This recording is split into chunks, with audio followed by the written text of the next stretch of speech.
Dito tayo mamasko. Maraming mga perayawan. Bagong sahod.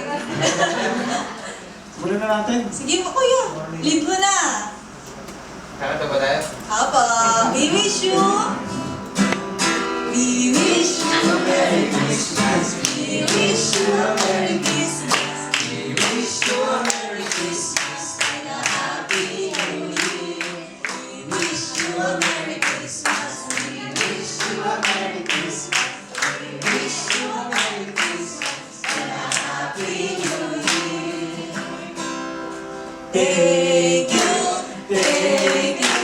Thank you very much, thank you.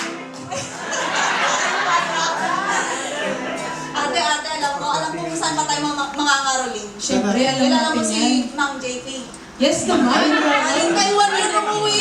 Oo, nakakabalik na lang. Oh, sa Palawa.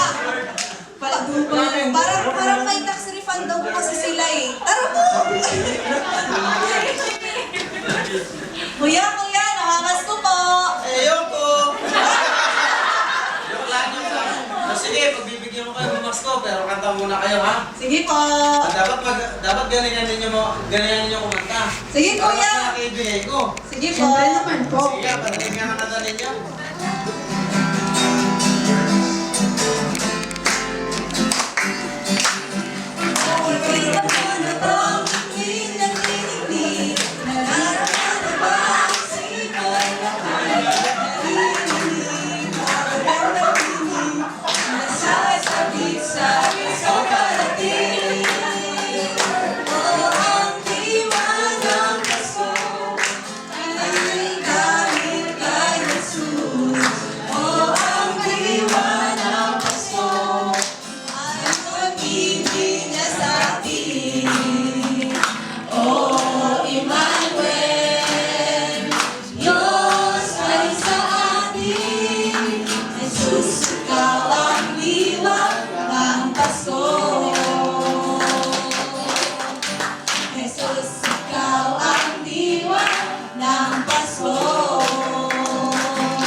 Thank you. Thank you. Thank you very much. Thank you.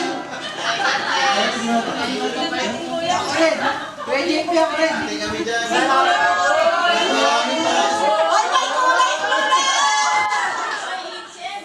Tama na sa inyo isang dahil. Kuya. Tawag na ako ni Mama. Galing pa kasi akong church. Magluluto lang ako. Bye po! Wow, kuya, ang dami yan. Tara, hati-hatiin na po natin yan. Pero umuwi muna tayo. Pagkakayo natin. Yes po. Kita nyo, tingnan mo, may pulubi mo. Kawawa naman siya. Pasko, mag-isa siya. Nasa kasama.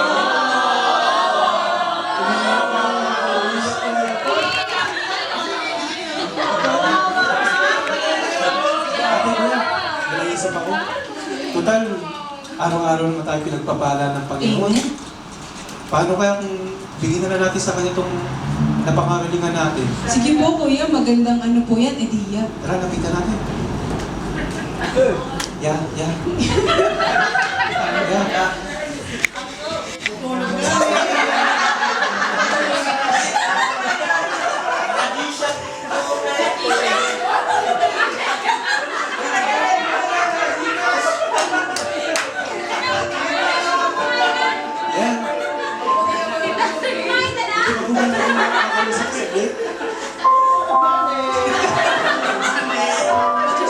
Sana kami bigyan ng blessing.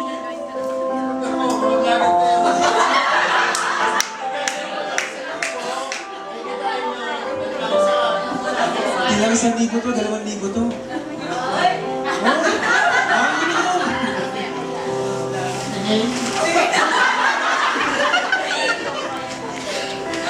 Matagal ka na bang nandito sa kalye? Matagal ka na nandito sa kalye? Siguro.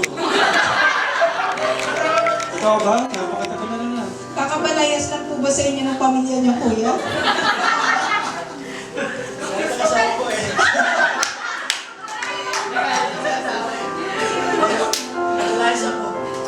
Ganito kuya, meron kaming blessing sa natanggap kay Lord. Naisip namin na i-share naman sa iyo ito. Okay kuya, tingnan mo.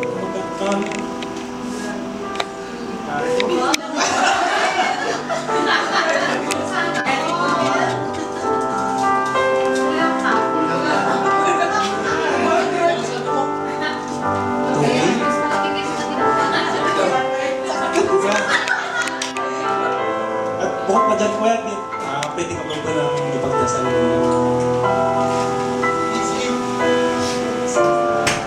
Katulad ng nasa kanta, ang tunay na himig ng Pasko ay hindi lamang mga ilaw at handa, kundi ang pagmamahal ni Kristo na siyang ibinigay sa atin. Ang sabi nga sa John 3:16, minahal tayo ng Diyos ng lubos, kaya't ibinigay niya ang kaniyang bugtong na anak upang kasalanan natin ay matubos. Sa pag-ibig na ito natin natututunan ang kahalagahan ng Pasko, isang pag-ibig na bukas palad at walang kapantay na kahit anong regalo. Kaya ngayong Pasko, tayo'y maging daluyan ng ligaya, naway ating ibahagi ang pagmamahal sa bawat pusong nag-iisa, hindi lang sa material na bagay, kundi pati rin sa panalangin. Iparamdam ang pag-ibig ni Kristo sa lahat ng may pangangailangan at taong may hangarin.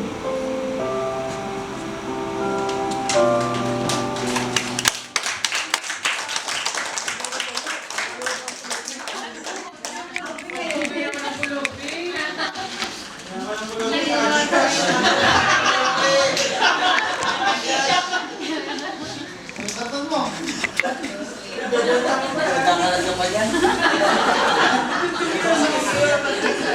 Sa gitna ka, ikaw ang kulubi. Ikaw na yung may pera. Kulubi niya ako.